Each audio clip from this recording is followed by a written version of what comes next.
This is Psychology with my wife. I'm the wife. And I'm the psychology student. Welcome to episode 16.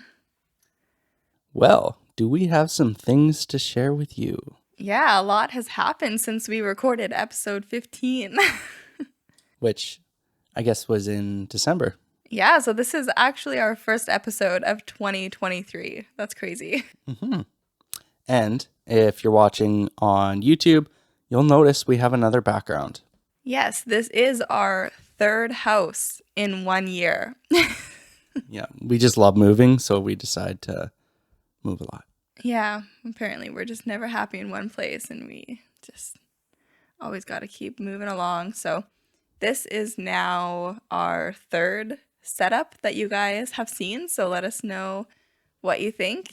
The previous two, we've always been on the couch, and now we're filming in our kitchen at our dining at our kitchen table. So let us know what you think about this, and if you have any suggestions for making the backdrop look better in our videos or anything, we'd love to hear them. Yeah, so also other exciting news, we actually have 3 guests on our show now. It took you a second there. I was panicking for a second. I was like, we have 3 upcoming guests? What do you mean? Yeah, 3 co-hosts, I guess you could say. Yeah, this podcast is growing. And I'm growing, literally. Yeah, we have a due date in June right now. We'll see how it goes. Yeah. But on the 25th. Yes. Our anniversary. Yeah. Just to be very clear, in case we are not being the slickest here with our jokes, yes, I'm pregnant. We are expecting a child. It's not a dog. Julian's not pregnant. But yeah, I mean, I think that's all for now. But you want to get into the episode? Sure, let's just do it.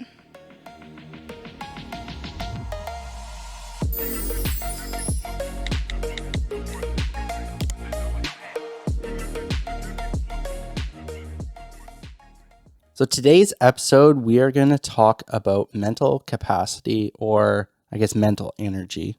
Mm-hmm. Yeah, I'm really excited to talk about this. And when Julian told me that was the topic of today's episode, I decided to include a little section of my own on mental capacity and what people refer to as pregnancy brain. I figured, while we're pregnant, maybe when it fits into an episode, I'll include a part that kind of matches with things I'm experiencing in pregnancy. So we'll have a little discussion of that too, which should be fun. Yeah, awesome. I don't know what it is even, so I'll be excited too. Yeah. So mental capacity is kind of, especially in the context of our conversation, is how long or how much information you can remember, process, or understand. And I guess more the focus of the research that I was looking at is like the level of capacity and how maybe you could increase your mental capacity or why it's lower. And it definitely like sits on a spectrum. Like you're not just like a low capacity person or a high capacity person, and you can move along that spectrum. Okay, yeah, so that makes sense. It's not like if you have high mental capacity in this area of your life, it transfers always. Like some people might be better at focusing on something specific, but then in other areas it feels like really overwhelming or something and difficult to like concentrate there. Is that? Yeah. It's definitely, there's things that can contribute to everyone's personal mental capacity, like biological reasons or personality. But a lot of it is just like almost like a trait that you can have or something that you can change. Like it's not just you. Okay, so we can all increase our mental capacity. So I just want to note though that there are many ways to explain mental capacity.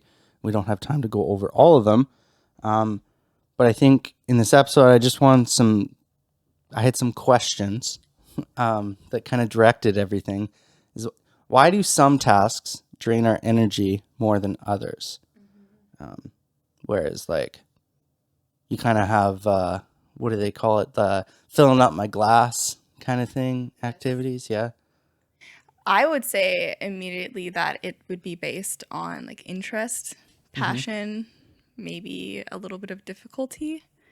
So for me, I know that sometimes I might have a lot of writing work that I need to do. You know, for example, right now in school, I'm working on my proposal for my dissertation. So I have a lot of writing that needs to get done for that. But then if someone comes to me and says, hey, I have this sort of creative thing that I need a little bit of help with, well, I might pause on my critical, really intense writing work that I need to do and bounce over and do some of the creative work, because to me it feels like even though I'm exhausted right now, I still have the capacity to do something that for me feels more creative and a little bit like lighthearted and fun versus doing something that's like really intense thinking.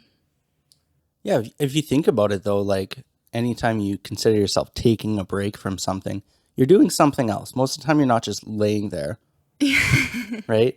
Like you'll just do something that you use to relax. And I'm sure most people, it's like just scrolling social media or something, right? What's it you've called it before when you're Doom scrolling. doom scrolling? Yeah.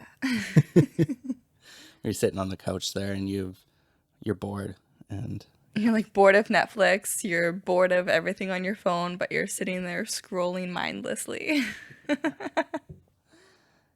yeah. So the second thing I just wanted to quickly go over as well is why some people have more mental capacity than others. There's some obviously natural predispositions to it. And lastly, how can we improve our mental capacity? Okay, awesome. So again, another thing I was thinking of is like homework. Some classes seem extremely monotonous, and you're doing the same thing, like for example, just like writing an essay or something. But one class is extremely monotonous, and the other class is completely enjoyable. And like, why? Like, besides the fact that it's like more enjoyable and stuff, like, why is there such a difference? Well, I think it just goes again to like what your interests are, right? Because I think those classes would differ for different people. Like if you were to ask a group of 100 people who all took classes at school, which classes they really enjoyed and which ones were really difficult or boring for them, you'd get different answers. And like if you're like, oh, which one were you always excited to do your homework for? And which ones did you put off? You'd get different answers because people would have different areas of expertise and levels of interest. So if a subject is easier for someone to do, they would likely enjoy doing it more. Whereas if it was really difficult for them, well, then it's not going to be as enjoyable, and doing less of it might take more mental capacity than doing a larger amount of something that's easier or more enjoyable for them. Yeah, I agree. I couldn't. It was actually odd. I was like researching on Google Scholar and all those repositories and all that. I could not find studies on mental energy or increasing it or studying that. The only thing they studied was like using drugs to increase it. So I developed my own theory at the end of this. Okay, can't wait. So why are some people more likely to have a larger mental capacity? I can't remember what episode it was now, but we learned about learned helplessness and learned optimism. I think that was like episode 2 or 3. That was Very early at on. the start in our Yes. the first house we were living in. So we kind of touched in that episode about personality traits that influence how we look at things. There's a famous way to look at personality called the Big Five personality trait theory. That basically everyone has a combination of 5 traits That's extroversion, agreeableness, openness, conscientiousness, and eroticism. Obviously, all of these can influence your mental capacity, but the one I wanted to focus on today was conscientiousness, which is the quality or wishing to do one's work well and thoroughly. Conscientious people are usually organized, forward-thinking, persistent, goal-oriented, hardworking.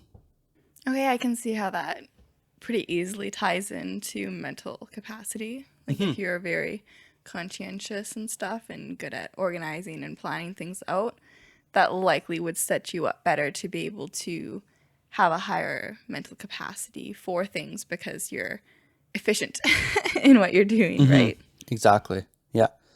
So the first one, organization.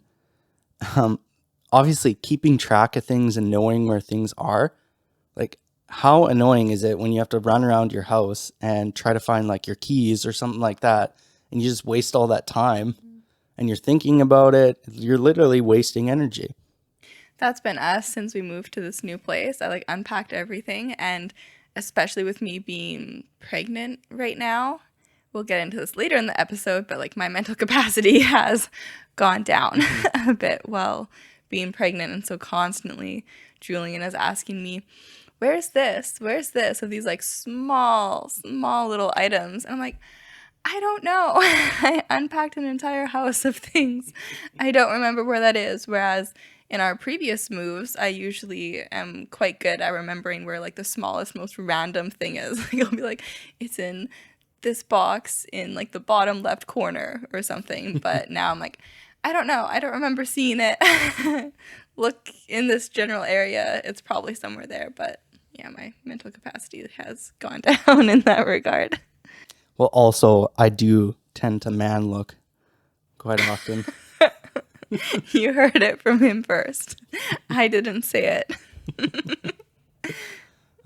Things are always appearing once he asks his wife where they are. All I need to do, literally, I'll be standing there. I'll just need to ask her, and then I'll find it. Yep. That's perfect. So, obviously, that one's a no-brainer. Forward thinking is being able to change your thought process and improve it as you learn more. And you're also able to see the future, I mean, figuratively. And you can see all of these are kind of very similarly related, but it's kind of like organizing the future, planning for the future, creating a plan to achieve a goal. So you can see how once that's developed, you don't need to devote energy to trying to figure out what you should be doing. So it's making that initial investment will actually decrease the need for higher mental capacity later on. So it's like if you're able to focus and develop that plan, then as you're executing the plan, it'll be easier and it will take less energy from you. That makes sense. And I think a lot of it that I was just thinking about, it's not necessarily always having an abundance of mental capacity, but like preparing yourself for times when you wouldn't. Like, don't max out your mental capacity all the time. Like, have a little leeway. Have a little reserves there. Yeah. Well, because I know from my experience, anytime I get a little like depressed and stuff, I don't want to do things and I can't focus or have the clarity to do it properly.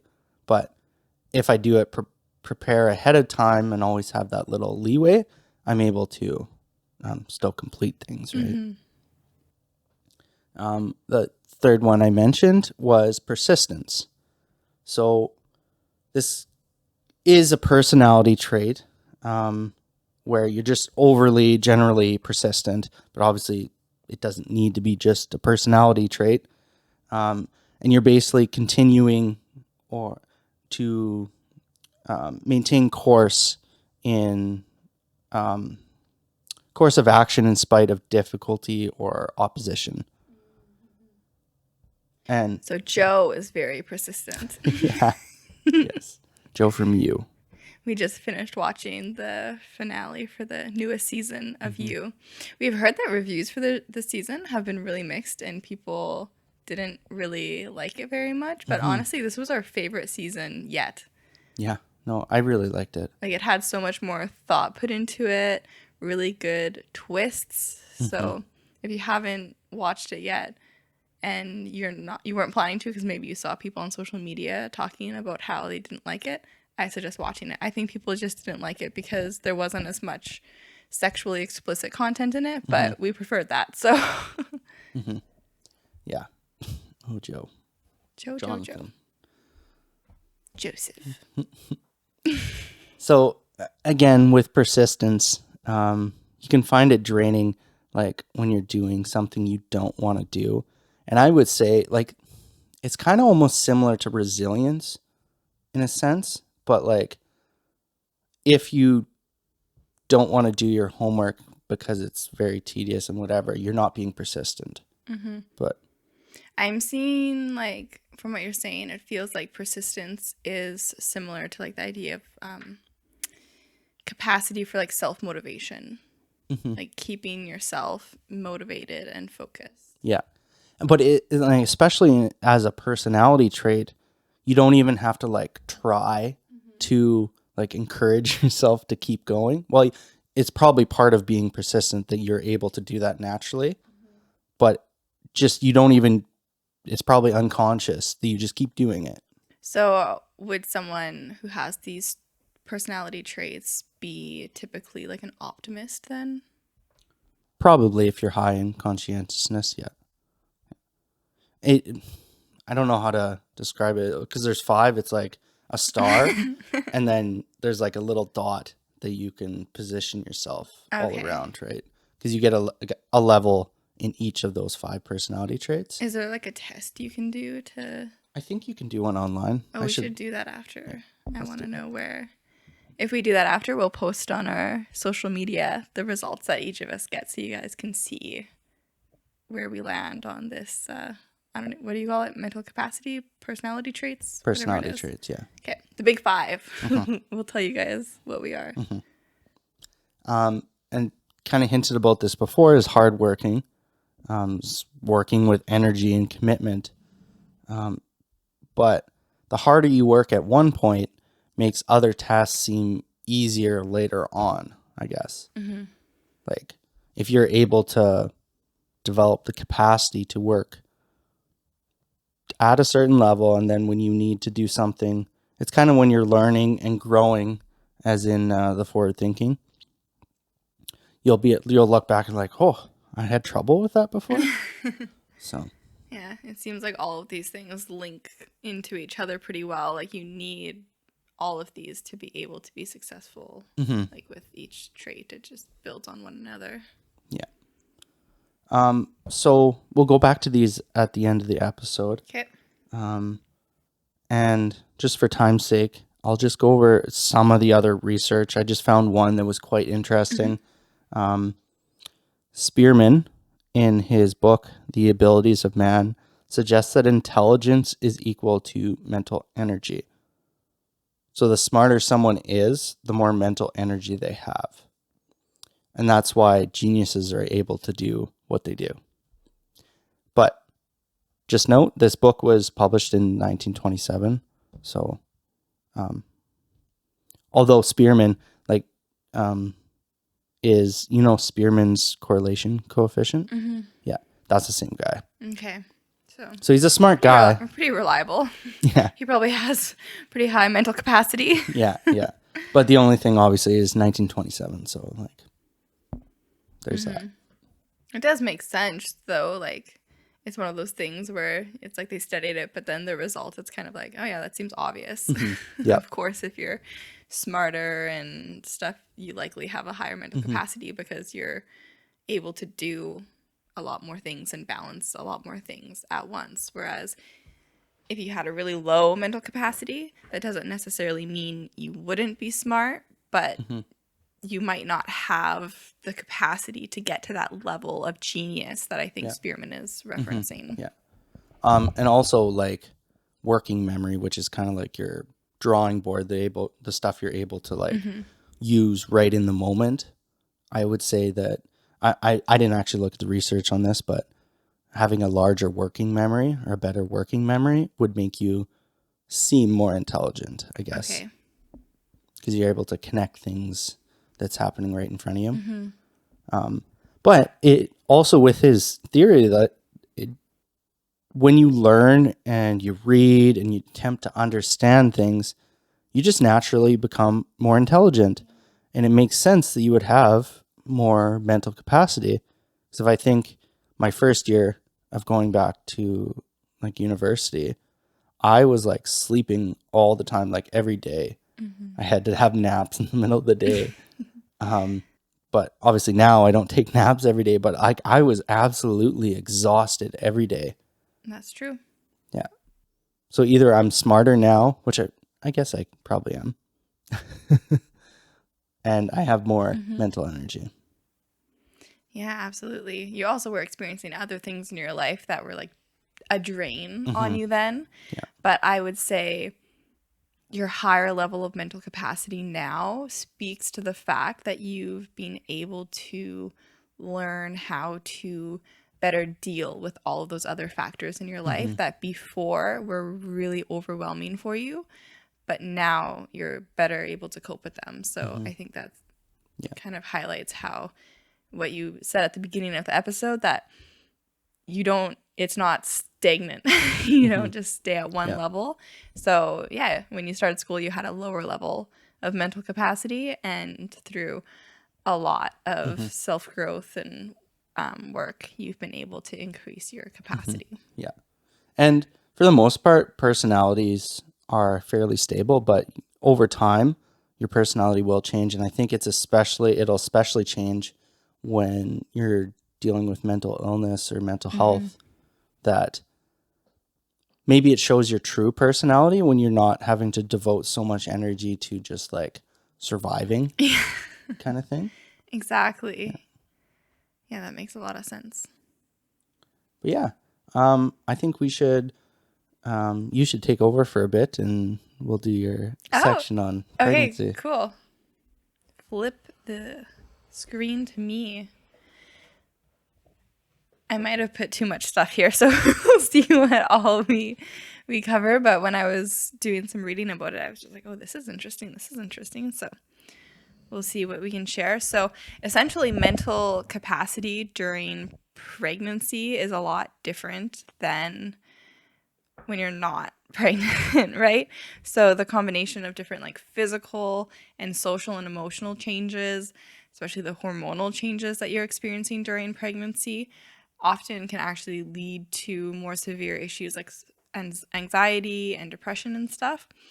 But mental capacity and mental fog, and this term that it's not like an official science term, but pregnancy brain has been studied a lot actually, and there is definitely enough research that indicates it's a real thing. That does make sense, though, that you would have anxiety and depression just because your mental capacity is lower. Because it basically, if you think of it, it pushes you out of your threshold. Like you're basically using all your mental capacity, and your brain's like, "Uh-oh." Well, as you were just saying, when your mental capacity was lower, you were experiencing more significant impacts from your depression and anxiety. Whereas now that you've built up kind of your resiliency and your mental capacity, and through other supports as well, that doesn't have the same impact on you. So exactly. So one of the important differences is like between fatigue and mental fatigue, because during pregnancy, you're experiencing both for sure. And so like when you're feeling fatigued, that's just more so being like tired and feeling like you're not getting enough sleep and stuff. But when someone is feeling fatigue, generally they can just overcome that by having a good night's sleep, eating a good meal. Pretty simple fixes can overcome just general causes of fatigue. but mental fatigue is not so easily overcome. So that's like when you have exhaustion, but for really extended periods of time, and it decreases your like cognitive ability. Mm-hmm. And it's not something that just having a good night's sleep and some extra fruits and veggies is gonna make magically go away. So, sorry. Does it, like, how do you make it go away? We'll get to that. Okay. Always wanting to get to the ending point. So this thing here, it's talking about the difference between mental fatigue when pregnant. So it says for the average person suffering from mental fatigue, it's easier to overcome exhaustion with a little rest and relaxation like we're talking about. But for women who are pregnant, it's not so easy. You're literally growing another human in your body. And so there's a lot of hormonal and physical changes that are taking place that alter the functioning of the brain. And so even though resting is important during pregnancy, it's not enough to clear that fog. And so some typical signs of mental fatigue in pregnancy is having really low energy, being really forgetful, which I kind of mentioned. I've definitely, like all of these things. So low energy, I definitely feel like my energy is so much lower, and it's really difficult to kind of get the motivation to do even small things sometimes. And then forgetfulness, for sure, not being as alert. I feel like, do you feel like I'm not as alert? Some days. Yeah. Maybe easier to scare. And this constant state of fogginess.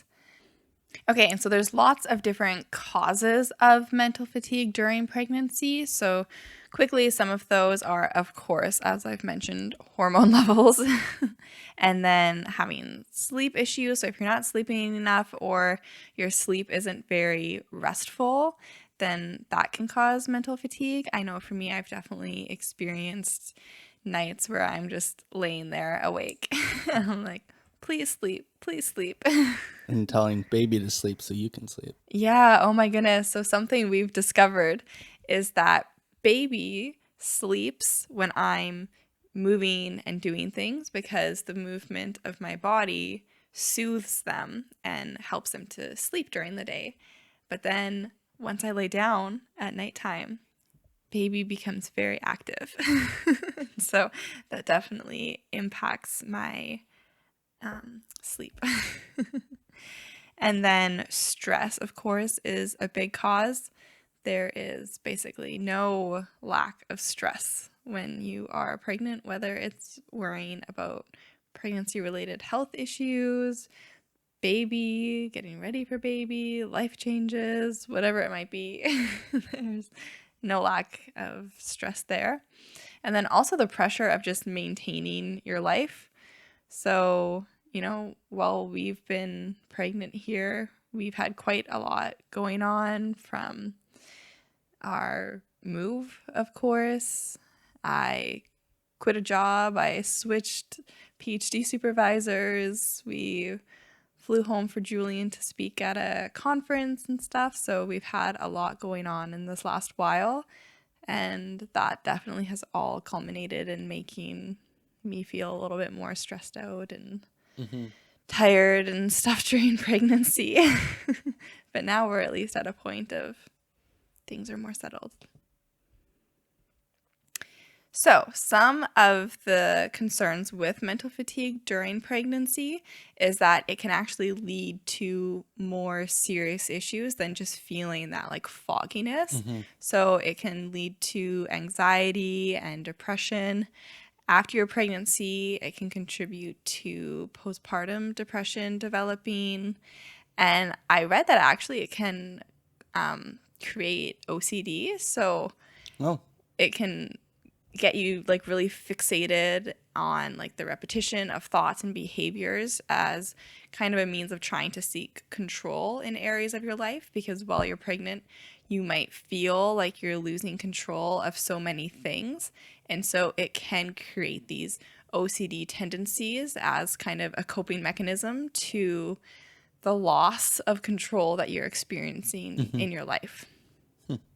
And then relationship issues, which of course is understandable, where if you're not functioning as well as you normally would be, that it can create maybe like miscommunication and misunderstandings within your relationships, and not just relationships with your partner, but other relationships as well.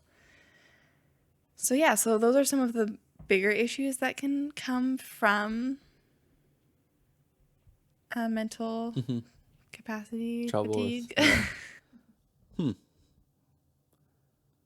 Yeah, it's diff. I feel like my first thought when you said the OCD thing, I feel like it would be worse when you don't have a supportive partner or you're spending a lot of time alone. Because then you would just be like trying to figure everything out by yourself, but you're overwhelmed with your hormones and emotions and stuff. I could see that. Absolutely. Well, especially during my first trimester of my pregnancy, I was alone a lot because Julian is in person for his classes, and where we were living, he was some days spending 2.5 to 3 hours commuting to work, back and forth from work. And so that was actually one of the major reasons that we ended up moving, was that it was exhausting for Julian to be commuting so much to work. And then also for me, it was putting me at like being home for such long periods of time, since all of my work and schooling is online. So I was just at home by myself all the time as a very sick, sad, hormonal pregnant lady. Yeah. Not fun. No. But the driving thing is so annoying. Like, it's only like 20 kilometers away, and it takes me an hour and a half to get to work. Like, I just wanted to be home chilling with you. Yeah. Having our dinner and watching our shows and playing our games. But now Julian is like 8 minutes away from his work. And Heck we yeah. no longer live in downtown Toronto. We are in an area that has a lot of nature around us, and it's quiet and been really a positive change for us. So we're happy overall. Okay, so as you had already asked earlier, what are some tips for overcoming mental fatigue during pregnancy? So some of the tips suggested are to listen to your body. So when you're tired, have a nap, go to bed early, sleep in if you're able to. You don't feel bad about it. Exactly. I feel like Julian is really good at trying to get me to listen to my body. Yeah, I keep telling her to have a nap. Yeah. Not because she's like being grumpy or anything. I just see when she's tired. Yeah. He can tell when I'm starting to feel tired, and I'll be like, okay, you should just have a nap. But it's hard to give in to doing that sometimes, because you're like, no, I have so many things that I need to get done. But then it's like, am I doing them well? Probably not. I'll probably do it better if I have a nap and then can come at it with a little bit of a clearer mind, hopefully. And sleeping in, I've definitely been sleeping in. Julian always gets up before me and comes out and starts his day. And then I hobble out of our room probably a couple of hours later, still tired, but awake at least. Another suggestion is making lists. I find this one to be very helpful. And we did this a lot before I was pregnant too, though, of just always having running lists together of... See, organizing and forward thinking. Exactly. That builds your mental capacity. So helps to create that structure and know what needs to be done and what you need to buy or call places and ask questions about, because there's always so many things that you're needing to do. Speaking of it, we still need to call and find a doctor for baby. that has been on my list for a long time, and I keep not doing it. So this is my accountability on That's the what we podcast. forgot on our list, actually. Yeah, we were making a list last night and we forgot to put that on there. So this is my accountability. By our next podcast episode, I will have found a doctor for our baby. Another one is don't compare yourself to other pregnant women. So when we first found out that we were pregnant, we watched that movie, What to Expect When You're Expecting. It's so funny. If you haven't seen it, watch it. It's hilarious. It hits very differently when you're actually pregnant and starting to experience some of the things. But you definitely see a diversity of women's experiences in pregnancy in that movie, which is really fun and helps you feel better no matter which level you're at. But I find Instagram is a place where my feeds are all now just like pregnancy related stuff. And sometimes it's really good because it's fun hacks and easy things that I see that I'm like, oh, that's awesome. That's great. But then sometimes it makes me feel really bad when I'm looking at it and I see these women who are pregnant and seem like they're so full of energy and they're just thriving and glowing and like, look at me. I'm this happy little... This is so fun. I love being pregnant. Yeah. And it's like, not that I hate being pregnant. Like, it's obviously a special time and you feel that connection and it's very cool. But I'm like, I'm ready to not be pregnant. I'm ready for baby to just get here and to start that phase. Whereas I know for some women, it is a bit more of a magical experience. And so another one very typical is just drinking lots of water and eating balanced and nutritious meals, which we've been trying to do. We've been trying to make sure that it kind of changes your mindset a bit too when you're pregnant, because then you're like, whatever I'm eating is what is going right to baby as well. And which is funny though, because like that should always be your mindset, right? It should be, but I feel like we're more accountable to others sometimes than to ourselves. Although we did go out last night and get Krispy Kreme donuts, but I think baby likes Krispy Kreme donuts. You're supposed to just give him a treat every once in a while. That's what your doctor said. Yeah, that is what they said in that one appointment where baby was hiding during my ultrasounds, and they said you need to give baby treats to get them to show up for us better. And then the final tip is just asking for help. And so that can be with friends, family, your partner, but just asking people when you feel like you don't have the capacity to do something.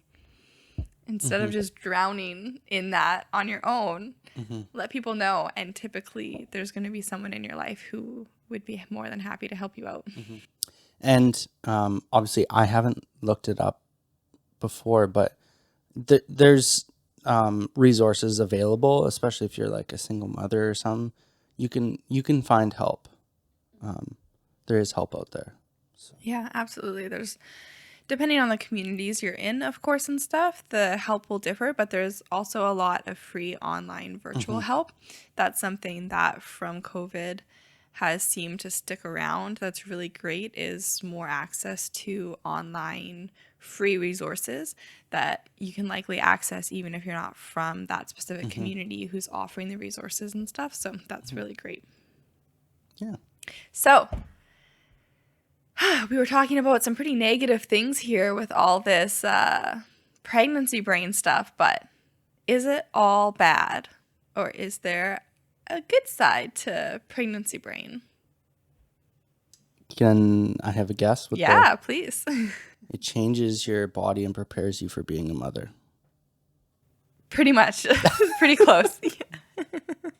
So there was a study that was done in 2016 by Hoeksema and colleagues, and it showed that pregnancy leads to changes in the brain's structure, and those changes may last up to 2 years after giving birth.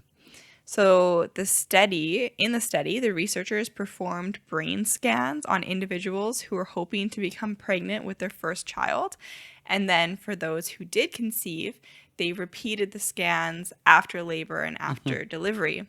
Then, after comparing these scans with those of the control group, so the women who weren't pregnant, the scientists discovered that there was a reduction of gray matter in certain areas of the brain after pregnancy. So, the women who did get pregnant, their brain size essentially shrunk a little bit.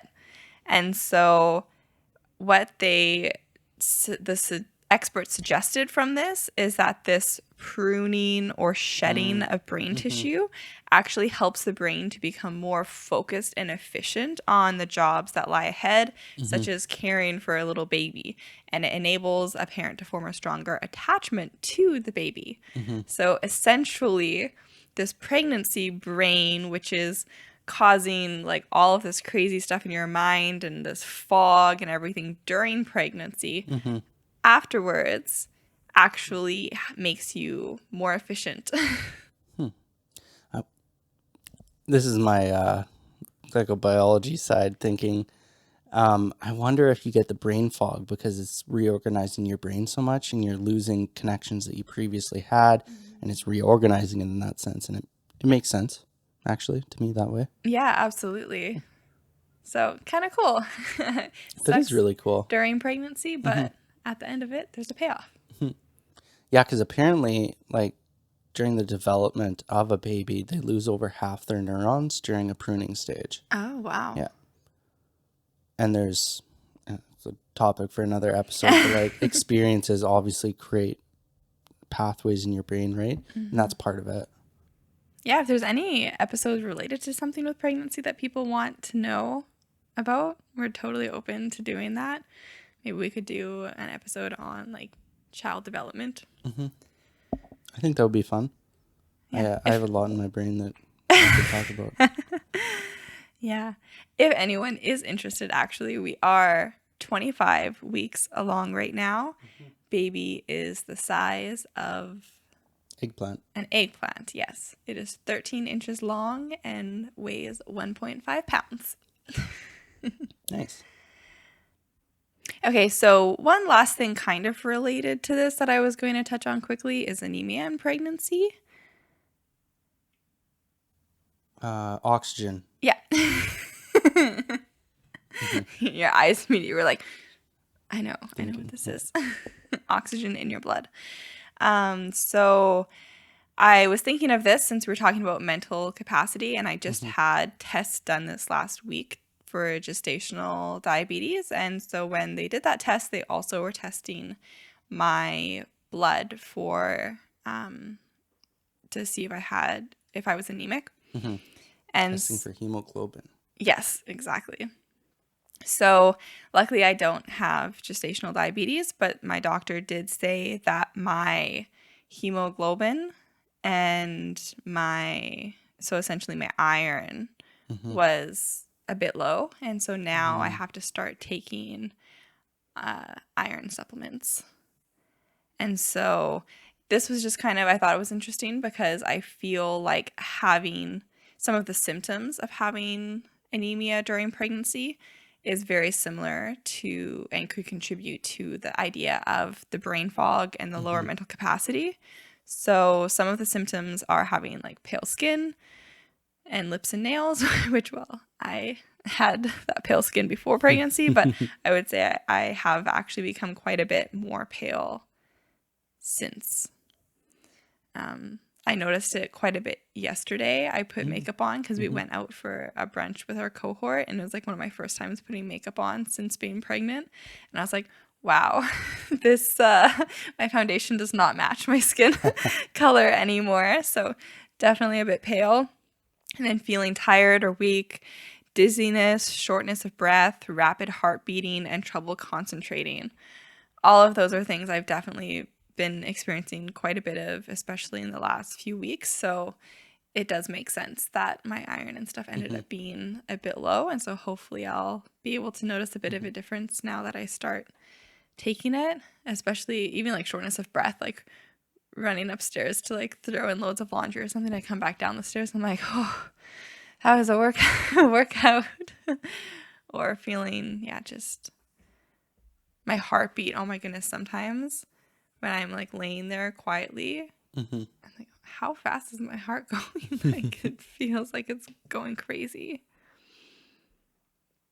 And so one of the things with anemia in pregnancy is that it actually does create potential risks for baby and stuff as well. Makes So sense. it is definitely important that you are getting your blood checked and making sure that your levels are good and that you're taking supplements if you need to. So some of the risks are that it can lead to a preterm or low birth weight baby. And if you Cells don't have enough oxygen to grow. Yeah, and so you can also end up meaning that you need a blood transfusion during labor if you ended up losing quite a bit of blood. And it can increase potential for postpartum depression. Your baby could be born with anemia, and it has the potential to result in developmental delays in your child.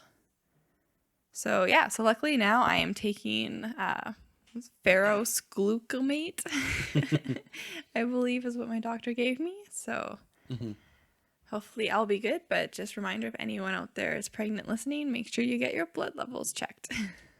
But at the same time, if they're a little low, it's not the end of the world. Like it's not a life or death thing, if that makes sense. No, and the whole point is if they are low, then yeah, you just start taking a supplement and it really shouldn't. Yeah. It kind of just increases the chances of those things, but it's not like 90% chance. Yeah, that's the thing with pregnancy that's so wild is there's so many health things to be concerned about, and it sounds so scary and so intense all the time.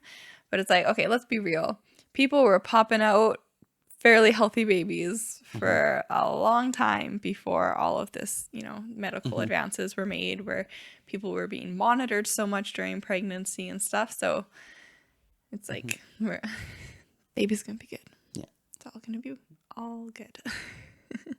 Yeah, so that's kind of the end of the stuff that I pulled on the topic that I wanted to share this episode. So thanks for listening to me ramble about pregnancy related stuff. It was interesting. I liked it. Okay, so the last part, and I don't have terribly much on this. Like I mentioned before, I couldn't find much on it besides the drugs, stuff like that. So I created my own theories. Oh yeah, okay. Time for Julian's theories. Yeah. But one thing I wanted to, the first thing, that's 85% of people take this drug, caffeine. And You it's, take a lot of it. yes, I do. I don't take any of it. Especially when you're pregnant, but you didn't take any before. No. So I think that people feel that coffee is like a less deadly version of cocaine or something. Like it's just like a watered down cocaine. I feel like, but it acts like completely different from all the other drugs basically in general. It obviously still affects the dopamine and all these other neurons a little bit, but the main way it works is by blocking adenosine receptors, and adenosine creates drowsiness in your brain, in your body, right? So blocking that prevents you from feeling drowsy. So it doesn't necessarily give you more energy. It just stops you from feeling tired. Okay, that's interesting. I feel like most people probably wouldn't realize that's actually how it functions. Yeah, and it's weird to think about because it's not, you feel like you're getting a lot of energy, but you're not actually getting more. If that, you are in a sense, but yeah. Well, it's kind of like if you were taking something like an appetite suppressant, right? You feel full, but you didn't eat anything. It's Right. just suppressing the feeling of hunger. Yeah. It also functions by inhibiting an enzyme that breaks down cyclic adenosine monophosphate. You know, the count. Say it again. Cyclic adenosine monophosphate. Oh yeah, that word. Yeah. An increased CAMP leads to increased glucose production, therefore more cellular activity. All right. So basically it gives, so it doesn't act, it gives you more energy by allowing your body to work harder. It's like putting it gives your body more energy, the cells more energy than was previous available. It's like you gave your car the high performance fuel. That's basically what it is.